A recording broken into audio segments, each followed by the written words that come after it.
Let us take one more illustration of the moral fruitfulness of a faith in the divinity of our Saviour. There is a grace to which the world itself does homage, and which those who bend neither heart nor knee before the world's Redeemer admit to be the consequence of his appearance among men. Heathenism, as being impure and proud, was consistently unloving.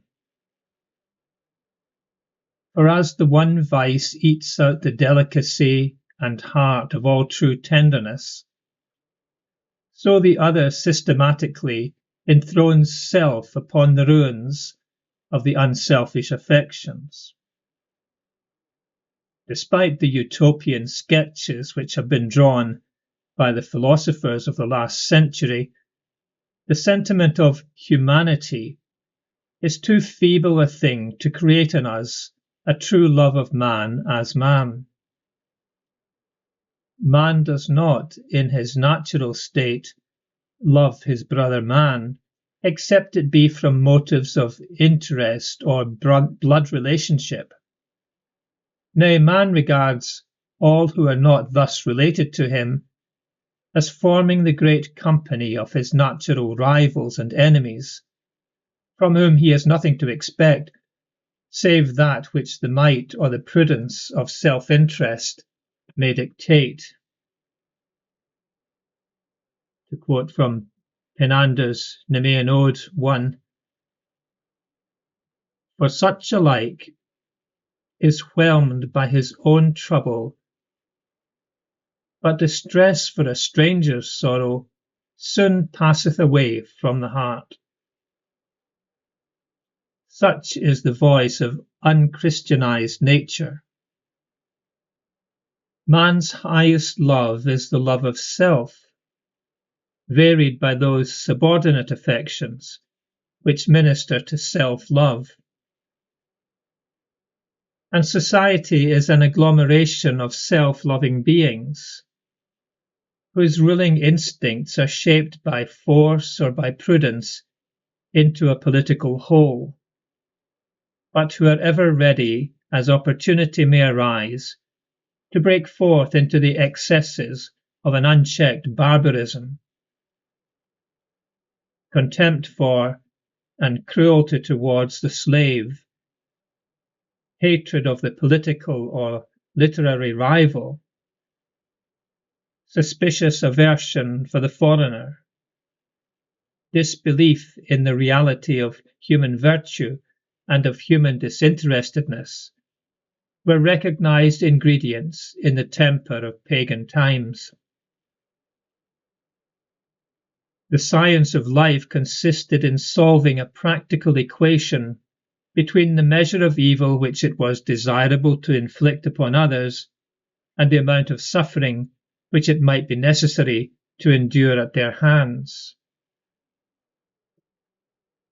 Love of mankind would have seemed folly to a society, the recognized law of whose life was selfishness, and whose vices culminated in a mutual hatred between man and man, class and class, race and race, thinly veiled by the hollow conventionalisms which distinguished pagan civilization from pure barbarism.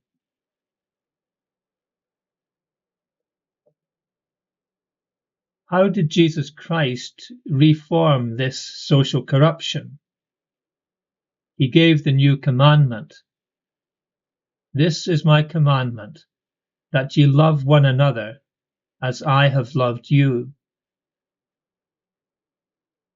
But was his love merely the love of a holy man for those whose hearts were too dull and earthly to love him in return? Could such a human love as this have availed to compass a moral revolution and to change the deepest instincts of mankind? Is it not a fact that Christians have measured the love of Jesus Christ as man measures all love, by observing the degree in which it involves the gift of self? Love is ever the gift of self. It gives that which costs us something, or it is not love. Its spirit may vary in the degree of intensity, but it is ever the same. It is always and everywhere the sacrifice of self.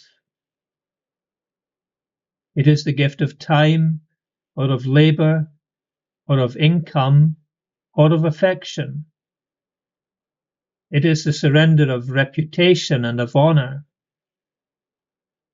It is the acceptance of sorrow and of pain for others. The warmth of the spirit of love varies with the felt greatness of the sacrifice which expresses it, and which is its life. Therefore, the love of the divine Christ is infinite. He loved me, says an apostle, and gave himself for me.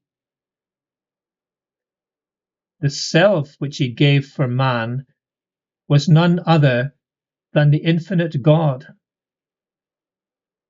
The reality of Christ's Godhead is the truth which can alone measure the greatness of his love. The charities of his earthly life are but so many sparks from the central column of flame which burns in the self-devotion of the eternal Son of God. The agonies of his passion are illuminated each and all with a moral no less than a doctrinal meaning by the momentous truth that he who is crucified between two thieves is nevertheless the Lord of glory. From this faith in the voluntary self-immolation of the Most Holy, a new power of love has streamed forth into the soul of man. Of this love, before the Incarnation, man not only had no experience, his moral education would not have trained him even to admire it. But the infinite being, bowing down to self-chosen humiliation and agony, that, without violating his essential attributes, he might win to himself the heart of his erring creatures, has provoked an answer of grateful love, first towards himself, and then for his sake towards his creatures. Thus, with his own right hand and with his holy arm, he hath gotten himself the victory over the selfishness as over the sins of man. We love him because he first loved us. If human life has been brightened by the 1,000 courtesies of our Christian civilization, if human pain has been alleviated by the unnumbered activities of Christian charity, if the face of Christendom is beautified by institutions which cheer the earthly existence of millions, these results are due to Christian faith in the charity of the Redeemer, which is infinite because the Redeemer is divine. And thus the temples of Christendom, visibly perpetuating the worship of Christ from age to age, are not the only visible witnesses among us to his divine prerogatives.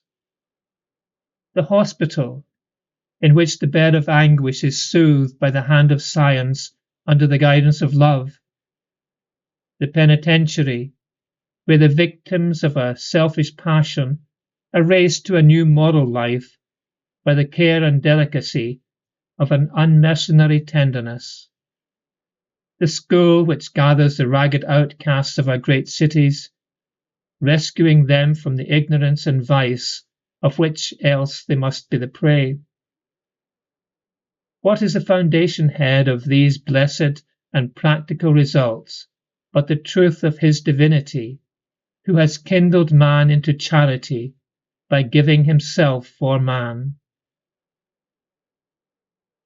The moral results of Calvary are what they are because Christ is God.